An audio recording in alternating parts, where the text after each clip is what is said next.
Hello friends, I'm Samriddhi Banerjee. Welcome to my channel, The Mad Reader. In this channel, I narrate the audiobooks of different popular books and stories. In this video, I'm going to narrate The Kabuliwala written by Rabindranath Tagore. The main characters of this story are Rahman the Kabuliwala and a little girl in the name of Minnie. This story is being narrated by Minnie's father, who is also a character in this story. This story features the friendship of a very talkative 5-year-old girl and a street peddler. The following story is taken from the book Rabindranath Tagore Selected Stories, in which there are 13 more stories apart from this one.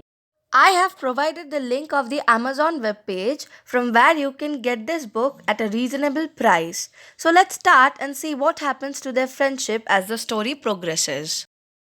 The Kabuliwala. My 5-year-old daughter Minnie cannot live without chattering. I really believe that in all her life she has not wasted a minute in silence. Her mother is often angry because of this and would stop her prattle, but I would not. To see Minnie quiet is unnatural and I cannot bear it long.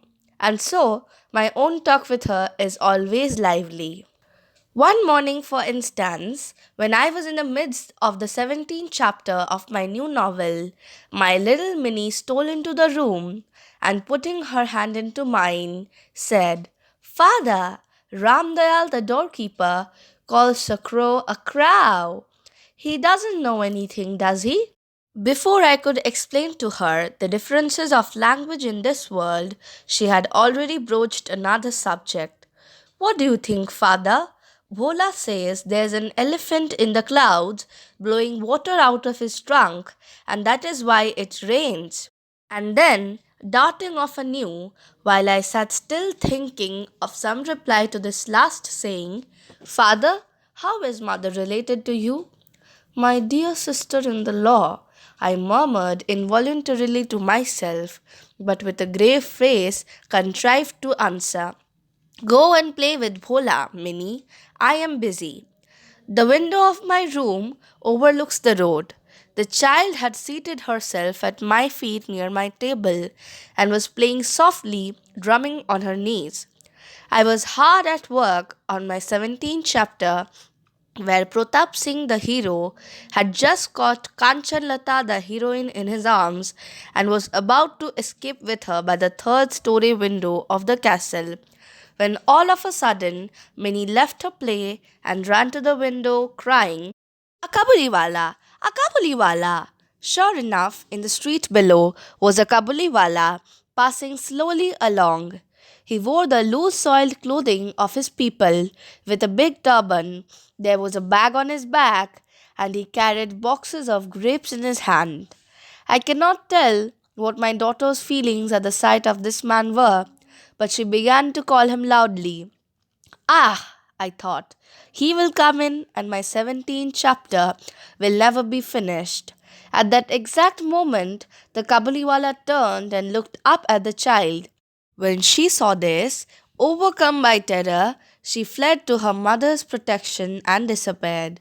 She had a blind belief that inside the bag which the big man carried, there were perhaps 2 or 3 other children like herself. The peddler, meanwhile, entered my doorway and greeted me with a smiling face. So precarious was the position of my hero and my heroine that my first impulse was to stop and buy something since the man had been called. I made some small purchases and a conversation began about Abdur Rahman, the Russians, the English, and the frontier policy. As he was about to leave, he asked, And where is the little girl, sir? And I, thinking that Minnie must get rid of her false fear, had her brought out. She stood by my chair and looked at the Kabuliwala and his bag. He offered her nuts and raisins, but she would not be tempted and only clung closer to me, with all her doubts increased. This was their first meeting. One morning, however, not many days later, as I was leaving the house, I was startled to find Minnie seated on a bench near the door, laughing and talking with the great Kabuliwala at her feet. In all her life, it appeared, my small daughter had never found so patient a listener save her father.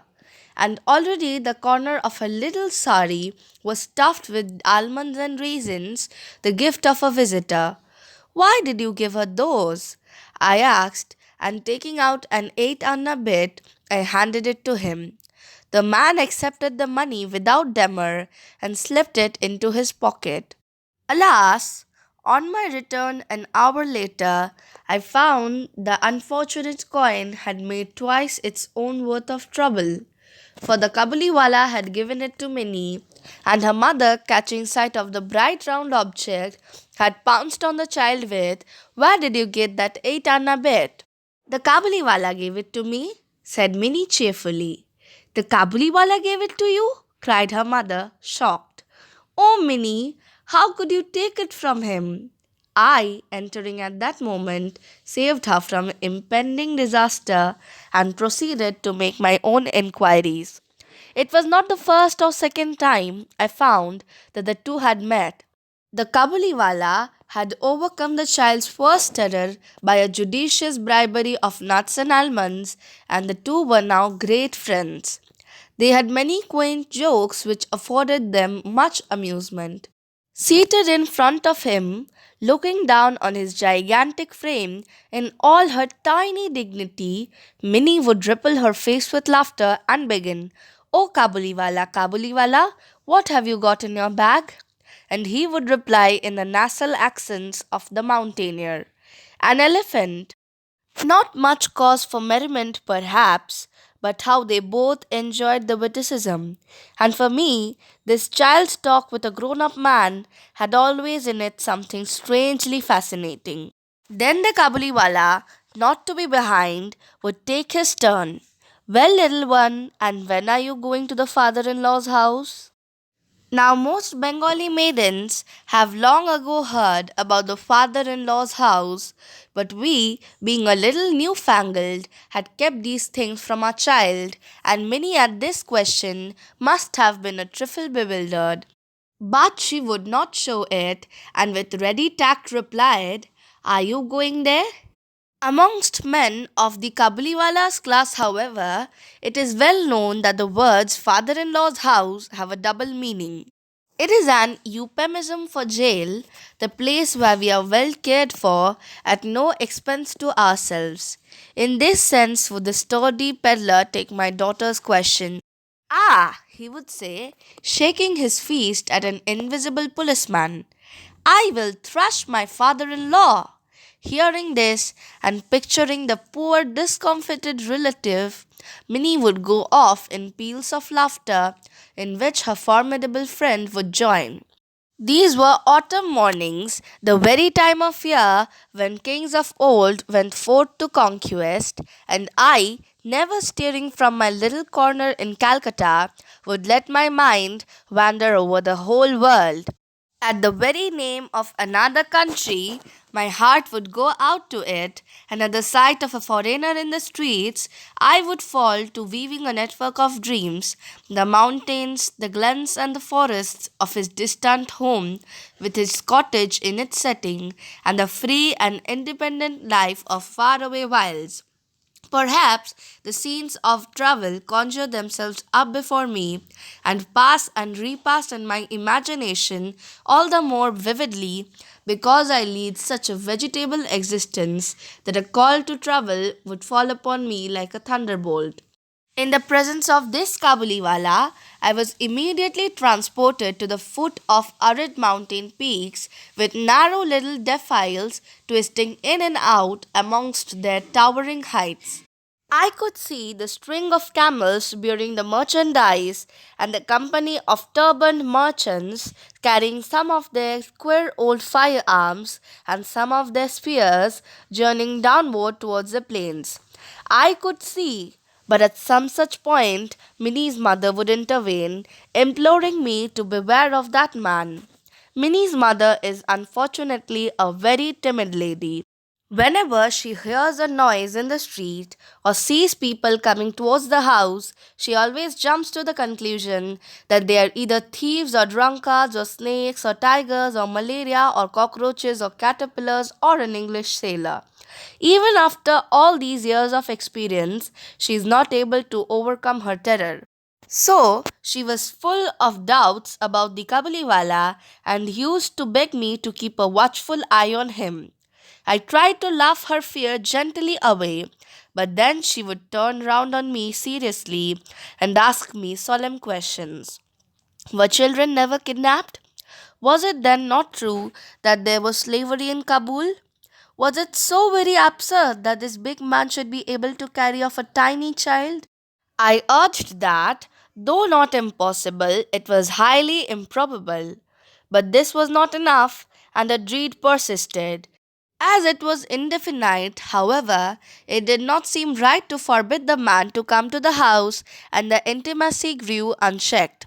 Once a year, in the middle of January, Rahman the Kabuliwala was in the habit of returning to his country, and as the time approached, he would be very busy going from house to house collecting his debts.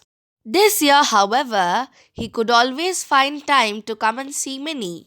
It would have seemed to an outsider that there was some conspiracy between the two, for when he could not come in the morning, he would appear in the evening. Even to me, it was a little startling now and then in the corner of a dark room suddenly to see this tall, loose garmented man. But when Minnie would run in smiling with her, "Oh, Kabuliwala, Kabuliwala," and the two friends, so far apart in age, would subside into their old laughter and their old jokes, I felt reassured. One morning, a few days before he had made up his mind to go, I was correcting my proof sheets in my study. It was chilly weather. Through the window, the rays of the sun touched my feet, and the slight warmth was very welcome. It was almost 8 o'clock, and the early pedestrians were returning home with their heads covered. All at once, I heard an uproar in the street, and looking out, saw Rahman being led away, bound between two policemen, and behind them a crowd of curious boys. There were bloodstains on the clothes of the Kabuliwala, and one of the policemen carried a knife. Hurrying out, I stopped them and inquired what it all meant. Partly from one, partly from another, I gathered that a certain neighbor had owed the peddler something for a Rampuri shawl, but had falsely denied having brought it, and that in the course of the quarrel, Rahman had struck him. Now, in the heat of his excitement, the prisoner began calling his enemy all sorts of names, when suddenly, in a veranda of my house, appeared my little Minnie with a usual exclamation, "Oh, Kabuliwala, Kabuliwala!" Rahman's face lighted up as he turned to her. He had no bag under his arm today, so she could not discuss the elephant with him. She at once, therefore, proceeded to the next question. "Are you going to the father in law's house?" Rahman laughed and said, "Just where I am going, little one." Then, seeing that the reply did not amuse the child, he held up his fettered hands. "Ali," he said, "I would have thrashed that old father in law, but my hands are bound." On a charge of a murderous assault, Rahman was sentenced to some years' imprisonment. Time passed away, and he was not remembered. The accustomed work in the accustomed place was ours, and the thought of the once free mountaineer spending his years in prison seldom or never occurred to us. Even my light-hearted Minnie, I am ashamed to say, forgot her old friend. New companions filled her life. As she grew older, she spent more of her time with girls. So much time indeed did she spend with them that she came no more as she used to do to her father's room. I was scarcely on speaking terms with her. Years had passed away. It was once more autumn, and we had made arrangements for our Minnie's marriage. It was to take place during the puja holidays. With Durga returning to the Kailas, the light of her home was also to depart to her husband's house and leave her father's in the shadow. The morning was bright. After the rains, there was a sense of ablution in the air, and the sun rays looked like pure gold. So bright they were that they gave a beautiful radiance even to the sordid brick walls of our Calcutta lanes. Since early dawn today, the wedding pipes had been sounding, and at each beat my own heart throbbed. The wail of the tune Bhairavi seemed to intensify my pain at the approaching separation. My Minnie was to be married tonight. From early morning, the noise and bustle had pervaded the house. In the courtyard, the canopy had to be slung on its bamboo poles. The chandeliers, with their tinkling sound, must be hung in each room and veranda. There was no end to hurry and excitement. I was sitting in my study, looking through the accounts, when someone entered, saluting respectfully, and stood before me. It was Rahman the Kabuliwala. At first, I did not recognize me. He had no bag, nor the hair, nor the same vigor that he used to have. But he smiled, and I knew him again. When did you come, Rahman? I asked him. Last evening, he said. I was released from jail. The words struck harsh upon my ears. I had never before talked with one who had wounded his fellow, and my heart shrank within itself when I realized this, for I felt that the day would have been better omened had he not turned up. There are ceremonies going on, I said, and I am busy. Could you perhaps come another day? At once he turned to go, but as he reached the door, he hesitated and said, May I not see the little one, sir, for a moment? It was his belief that Minnie was still the same. He had pictured her running to him as she used to, calling, Oh Kabuliwala, Kabuliwala. He had imagined too that they would laugh and talk together just as of old. In fact, in memory of former days, he had brought, carefully wrapped up in a paper, a few almonds and raisins and grapes, obtained somehow from a countryman, for his own little fund was dispersed. I said again, There's a ceremony in the house, and you will not be able to see anyone today. The man's face fell. He looked wistfully at me for a moment, said good morning, and went out. I felt a little sorry and would have called him back, but I found he was returning of his own accord. He came close up to me, holding out his offerings, and said, I have brought these few things, sir, for the little one. Will you give them to her? I took them and was going to pay him, but he caught my hand and said, You are very kind, sir. Keep me in your recollection. Do not offer me money. You have a little girl. I too have one like her in my own home. I think of her and bring fruits to your child, not to make a profit for myself. Saying this, he put his hand inside his big loose robe and brought out a small and dirty piece of paper.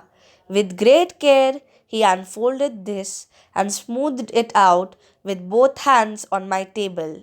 It bore the impression of a little hand, not a photograph, not a drawing. The impression of an ink smeared hand laid flat on the paper. This touch of his own little daughter had always been on his heart as he had come year after year to Calcutta to sell his wares in the streets. Tears came to my eyes. I forgot that he was a poor Kabuli fruit seller, while I was, but no, what was I more than he? He was also a father. That impression of the hand of his little Parvati in her distant mountain home reminded me of my own little Minnie. I sent for Minnie immediately from the inner apartment. Many difficulties were raised, but I would not listen. Clad in the red silk of her wedding day, with the sandal paste on her forehead, and adorned as a young bride, Minnie came and stood bashfully before me. The Kabuliwala looked a little staggered at the apparition. He could not revive their old friendship. At last he smiled and said, Little one, Are you going to a father in law's house? But Minnie now understood the meaning of the word father in law, and she could not reply to him as of old. She flushed up at the question and stood before him with her bride like face turned down. I remember the day when the Kabuliwala and my Minnie had met first, and I felt sad. When she had gone, Ramon heaved a deep sigh and sat down on the floor. The idea had suddenly come to him that his own daughter too must have grown in this long time and that he would have to make friends with her anew. Assuredly, he would not find her as he used to know her. And besides, what might not have happened to her in these 8 years? The marriage pipe sounded, and the mild autumn sun streamed around us. But Raman sat in the little Calcutta lane and saw before him the barren mountains of Afghanistan. I took out a banknote and gave it to him, saying, "Go back to your own daughter, Rahman, in your own country, and may the happiness of your meeting bring good fortune to my child." Having made this present, I had to curtail some of the festivities. I could not have the electric lights that I had intended, nor the military band, and the ladies of the house were despondent at it. But to me, the wedding feast was all the brighter for the thought that in a distant land a long lost father had met again with his only child. That's the end of the story. If you like this video, do click on the like button and also do not forget to click on the subscribe button and press the bell icon. Do share the videos to your friends and relatives. And finally, kindly write out your valuable opinions in the comments section as it helps me to get motivated and improve my videos. Thank you.